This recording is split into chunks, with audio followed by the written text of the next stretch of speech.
Salut la gang, bienvenue à Radio B52 du Canada.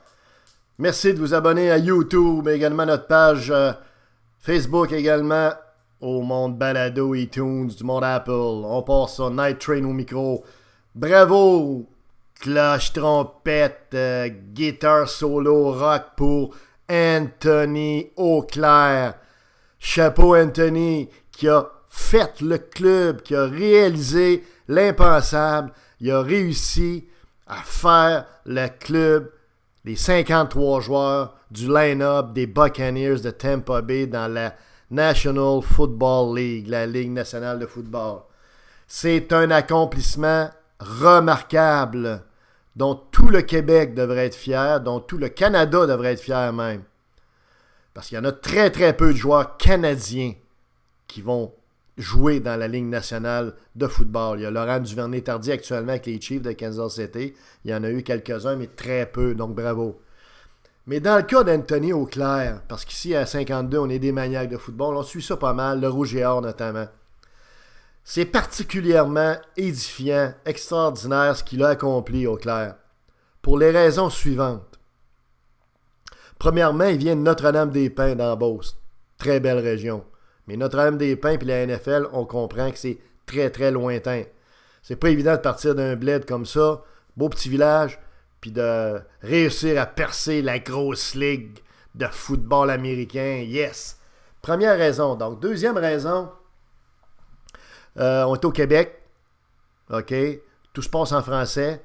Donc, il y a une barrière de la langue qu'un gars doit franchir quand il tombe en sol américain dans l'Oncle Sam. Donc, chapeau également. La barrière de la langue, c'est pas facile parce que les coachs te donnent des instructions, il faut que tu les comprennes. Le livre de jeu est en anglais, il faut que tu le comprennes. Tous les ajustements qui sont faits par le carrière pendant la game sont faits en anglais, sont faits. Comprenez-vous? Donc, on vit dans un monde, là, Anthony Auclair est tombé dans un monde 100% anglophone.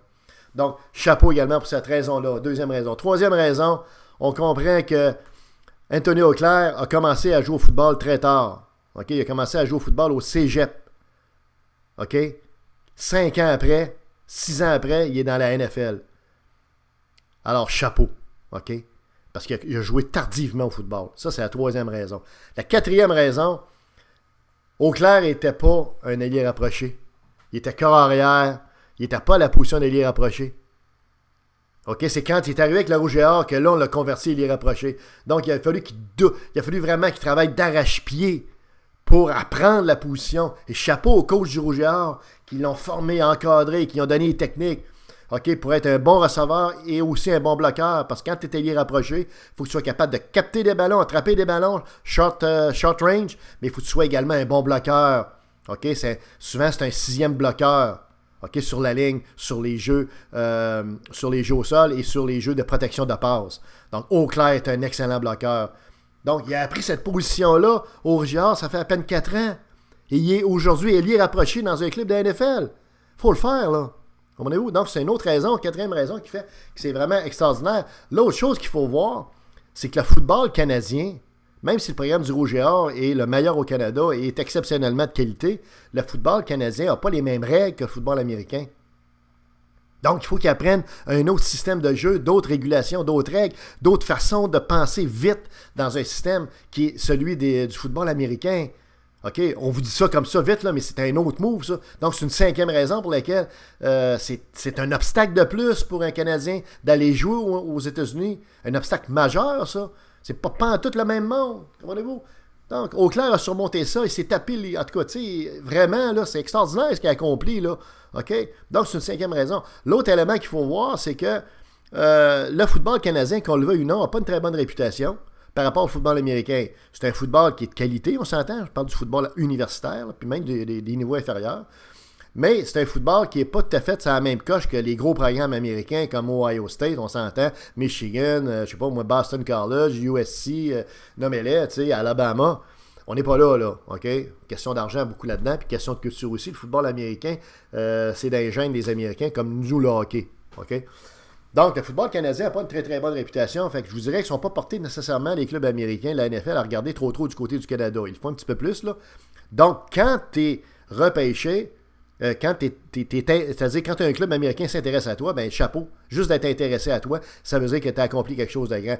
Donc, c'est un 6e obstacle. L'autre chose qu'il faut voir, c'est que quand il a fait son combine, parce qu'il a fait un combine ici sur le terrain du Rouge et Or au Clair au printemps, ben, il a réussi à faire un combine exceptionnel en étant blessé, ou en tout cas en étant... Il venait juste de guérir d'une blessure assez importante, je pense que c'était un claquage. Okay? Puis il y a 16 ou 17 clubs de la NFL qui sont descendus à Québec pour venir le voir jouer, faire son combine. Et il a réussi à surmonter une blessure physique importante par son courage. Donc, c'est pas rien, là. Parce que c'est là que vraiment Tampa Bay, entre autres, l'a remarqué. OK?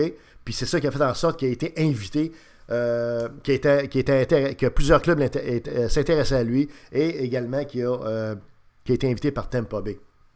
OK? L'autre chose qu'il faut voir aussi, on est rendu à 7 raisons, hein? Comme vous pouvez voir, on découpe ça en tranches. Hein? Vous n'entendrez pas ça à aucune autre radio. Là. Les radios terrestres, comprenez-vous, ils vont juste dire bravo au clair, tout ça. Mais nous, on décortique ça parce qu'on connaît ça dans le détail. On n'est pas en prétention d'être des kings, mais on connaît ça dans le détail, le football. On est des maniaques, on l'a joué, le football. L'autre raison qu'il faut voir, c'est que quand tu débarques aux États-Unis, veux pas, tu subis un petit peu les colibets d'un peu tout le monde. C'est comme ça quand tu arrives aux États-Unis. Les Américains, pour eux autres, sont de biggest, de bigger, c'est les plus forts, plus gros, plus big, plus riches. Canada, c'est un petit peu comme... Il y en a qui ne savent même pas que le Canada, c'est au nord des États-Unis, vous comprenez? Ils pensent que c'est en quelque part à côté du Groenland ou de l'océan Arctique.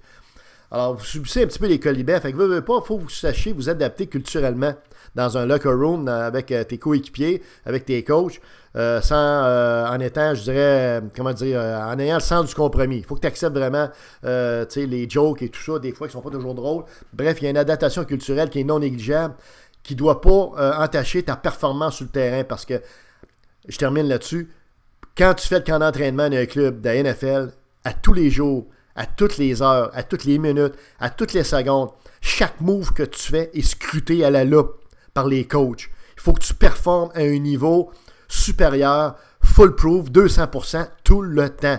Parce que la compétition est féroce, il y a d'autres joueurs de qualité à côté de toi qui sont aussi bons que toi ou qui sont, en tout cas, avoisinants en termes de talent. Donc, tu dois performer à un haut niveau. Encore plus si tu es un Canadien, tu dois te prouver encore davantage. Donc, pour toutes ces raisons-là, vous voyez un petit peu la montagne qu'a réussi à surmonter Anthony Auclair. OK? Et on doit en être fier de lui. Il peut être fier de lui. C'est extraordinaire ce qu'il a accompli, quoi qu'il advienne dans sa carrière par la suite. OK? Nous, on pense qu'il va avoir une belle carrière parce que c'est un bon bloqueur. Il va être capable de jouer ses unités spéciales, éventuellement comme ailier rapproché. Chapeau Anthony Auclair, chapeau au programme du Rouge et Or, l'Université Laval, au coach Glenn Constantin, Justin Essier et compagnie, qui ont aidé à former un joueur exceptionnel dont tout le Canada peut être fier. C'était Radio B52.